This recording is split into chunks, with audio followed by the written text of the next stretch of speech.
Welcome! Today we'll be trying out a new clear resin from Nova3D. I've tried their high transparency resin before. It is one of the reigning champs of the most clear resins that I've used to date. They have come out with a new version.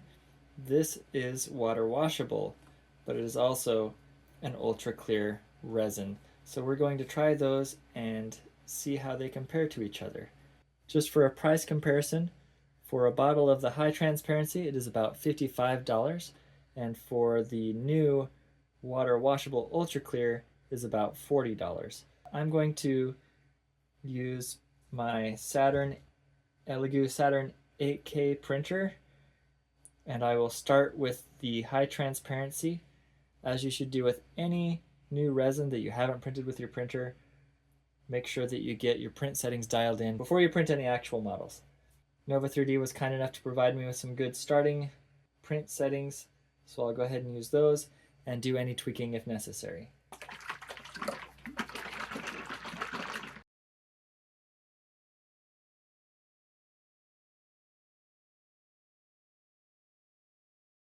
And to just give you a view of that resin itself in the vat,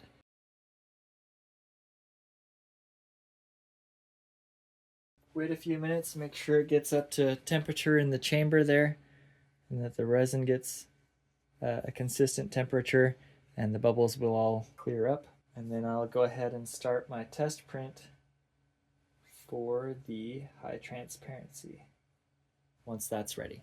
There should be a cube attached to this one.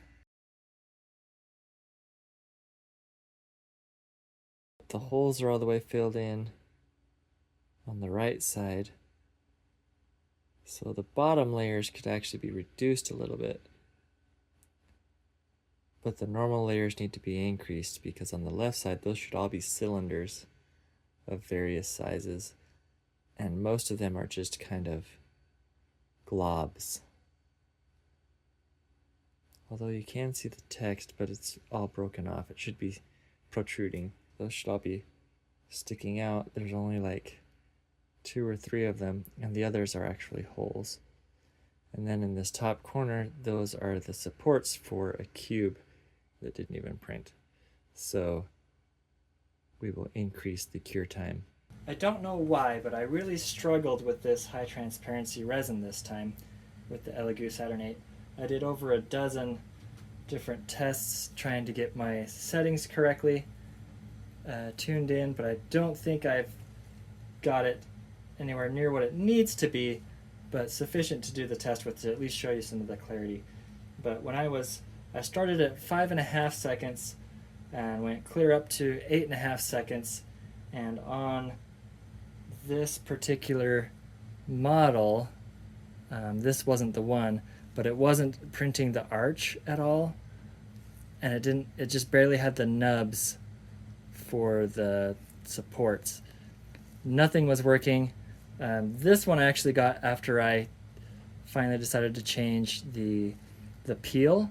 So it was doing a split system where it starts going one speed and then goes another speed. Usually it starts going slow and then a little bit faster when it goes up, and then a little faster when it goes down, and then slower when it goes the rest of the way down. I did that to just do one single speed, and I slowed it way down to 40 millimeters per minute, and that made it so I was able to produce this. So most of the structure was there, still had a lot of issues. I worked all the way up to, like I said, about 8.5, 9 seconds, but it was able to mostly do it. I had some difficulty with the supports and the structure. The bridge, for some reason, it filled in completely underneath it. The odd thing is you have these little pluses, and there's extrusions, and then there's holes that are also crosses. You can see the holes for the really fine, the indentions of the cross in there.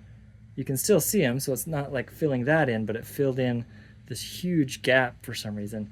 Nova3D was really good about getting back to me with suggestions on things to try. Most recently, just because I was tired of going I usually go about half a second when I change any of the curing settings, and I just said, you know what, I just need to get the thing printed. I kicked it up to 11 seconds, which is super out of the ordinary. Usually you don't go any higher than, I don't know, 7 seconds. I think this is the first time I had to go higher than that on any of the resins. And it did acceptably. I mean, the details there, the text is there. This looks great on pretty much anything 7 seconds or higher. But this is what I'm mostly worried about if you're printing miniatures or things that are on supports. This finally did, for the most part, print that detailed lattice cube, even though the supports, if you get in there real close, you can see that it filled in all the gaps in between it. You can see the cross is just fine, and you can even see the indentions. So I just thought it was really interesting. I'm sure it's some setting combination that I have that isn't quite jiving how it should to get it fine-tuned for your machine. There's a lot of variables, right? There's temperature, there's the speed of the peel and the lift, there's the distance of the lift, there's the normal cure time, the base cure time that gets it on the build plate. And there's several settings that you can go in and tweak in there, and they all will have a core functionality to create what you need. So, long story short, if you have good settings, it will print well. I think I went back to the 8.5 or 9 seconds for this because they're not too terribly detailed. I don't care about the supports as much with this particular model. I did a lens, and then I did just a Rook, so that way I have a very simple object that the clarity is very important on, and then a more detailed object.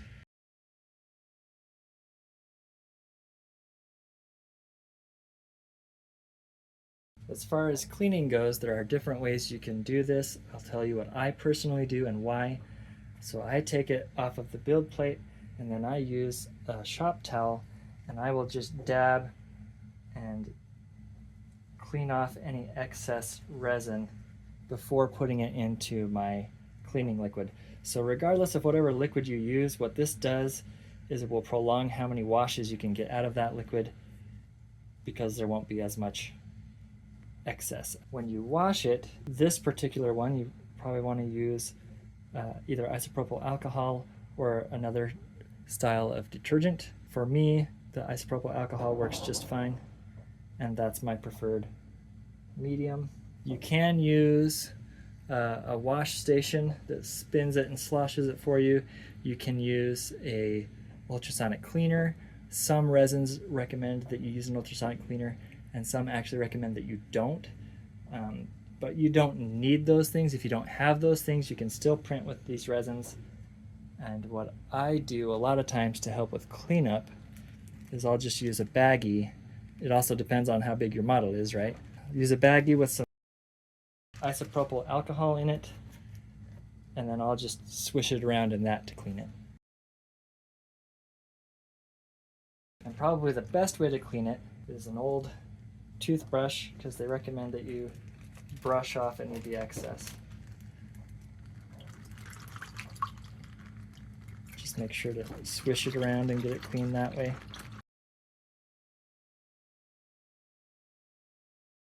Drying, similarly, you could just pat it dry with a cloth. You could blow it off with an air blower. I usually just kind of dab a little bit and then dry with a blower, but it may be better just to do it with a blower.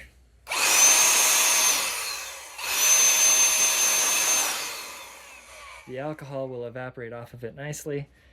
Sometimes some of the detergents or other things you use may not evaporate, but rather just kind of blow and drip off. Now comes to the post processing for your curing. And for your clear resins, there are a couple of different tips that people have and different things that you may want to do depending on your application. One method is dripping, where you take some of the resin and just drip it across and down so that it fills it in, and then cure that, which essentially makes it look like it did when you first pulled it out. The other is you can spray it with a protective coating, usually a UV protectant coating, and that will do the same thing where it will fill in the tiny layer lines and cracks and things and make it very smooth and clear again, which is actually what I usually do. And that's easier to do for something that has a lot of details that would be more difficult to do a drip in. Some people will either do that before or after they've cured it. So if I wanted to, I could spray it, or the drip would make more sense not to cure it before, because you're just going to put more resin on it anyway. And then that way it stays clear and doesn't yellow as much from having as much time in the UV light. Others will cure it first and then do those things. If you do cure it, usually I only cure 2 minutes at the most. I think for this, I'm going to do a happy medium and cure them for maybe 30 seconds and then do the methods and just do it the same way for both. But that's personal preference. You can play around with that and see what works the best. The longer you cure it and the longer that it sits out, the more yellow it will get.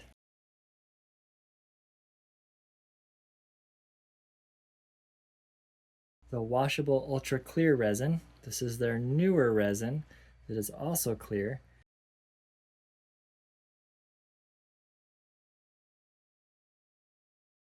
Really clear. Pretty much the only thing you can see is bubbles, but those will be gone in a few minutes. Okay, a few things to note here. The washable resin was much easier to print with of the two. It only took me a couple of tries to get good results. I post-cured these ones. You can see all the details in there. You can see the text just fine. All of the nubs are there. The holes for the bottom layers are good. The arch is there. The text is on the arch. It was able to create the cube.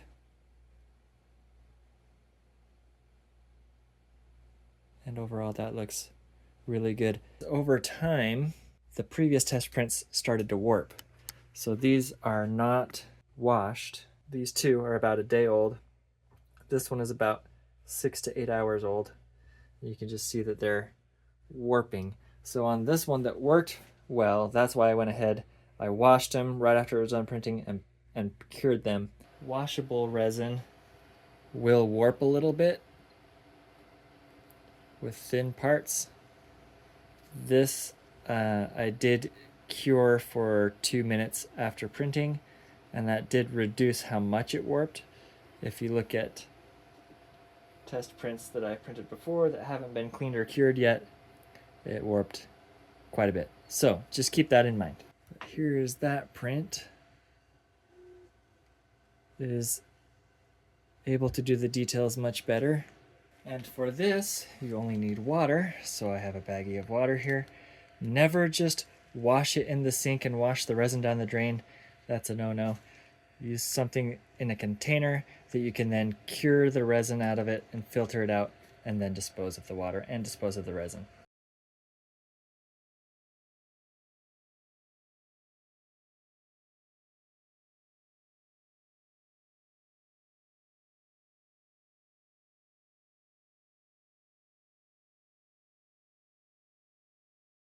So on the left is the ultra clear, and on the right is the water washable. The ultra clear stuff has been sitting out longer. So just at first glance, it looks like the water washable stuff is actually clearer. You can see that the details, the finer details, printed a lot better with the water washable.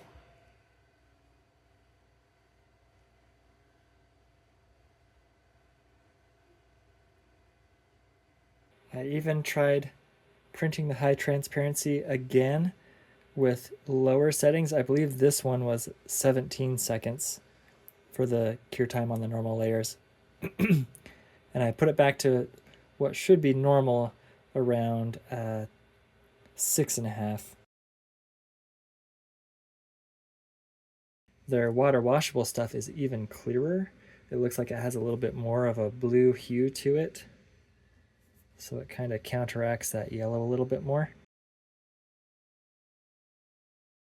With this type of an object, you could probably actually just sand and polish this and be just fine. What I was going to do was do a drip. I've never done one before, so I don't really know of a good way of doing this. So feel like I wanted that to flow a lot more than that. May end up doing a paint here instead of a drip per se. This seems like it's putting way too big of a coating on it.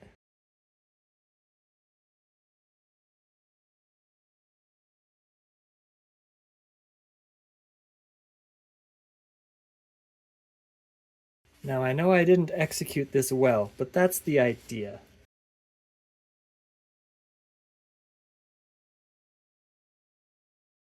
That seems like a harder way to do it. Spraying is much easier, especially to get light coats on.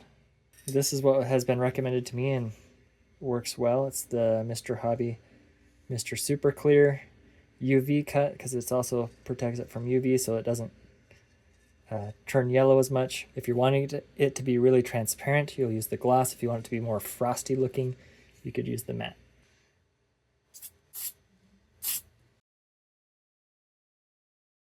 But still very clear. I would say that this one is still more transparent, more clear before having any treatment. This is after being coated. It looks much more clear. You can see the details better. Well, that is my experience with these two resins. I'll leave it up to you how you want to use them. So just as an overview and recap, this one is good for things that don't have quite as many details. When you do your prints, make sure that they're raised up high off the bed. This was way too short. It just melded together, and that your supports are farther apart. This one is water washable.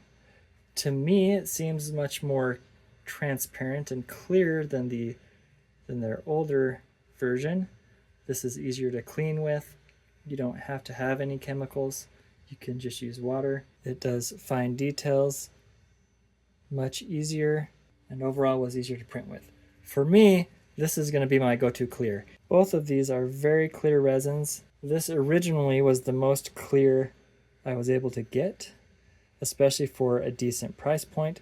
The closest thing I've had, there's been one other resin that has been a little bit clearer, more comparable to this, but it was like 3 times the price, so I won't mention it. And I would say that this one is even clearer than that, and still at a very affordable price in my opinion. But that's up to you, and depending on what you want to do with them. If you're going to do like props, like if you're going to make a helmet, Iron Man helmet, or a Mandalorian helmet, and you want to put the transparent screen in there, this might be a good one for that. It doesn't warp as much as this one when it's thinner layers. That's the only downside to this one. This one doesn't print details quite as well. If you're going to be doing miniatures or things with high level of detail, then this is probably going to be the one that you're going to want to get. In either case, I'm very grateful for Nova3D sending me these to try. I did a video a while back, if you've seen it, where I compared it, the original high transparency, to other clear resins, and this was a clear winner at that time. And now I would say that this is the new Clarity King. Well, I hope this video has been helpful to you and maybe showed you a little bit of how these resins would work and given you ideas of how you could use these resins if you're interested in using clear resins for any of your projects or games or whatever it may be. And until next time, go print some clear items.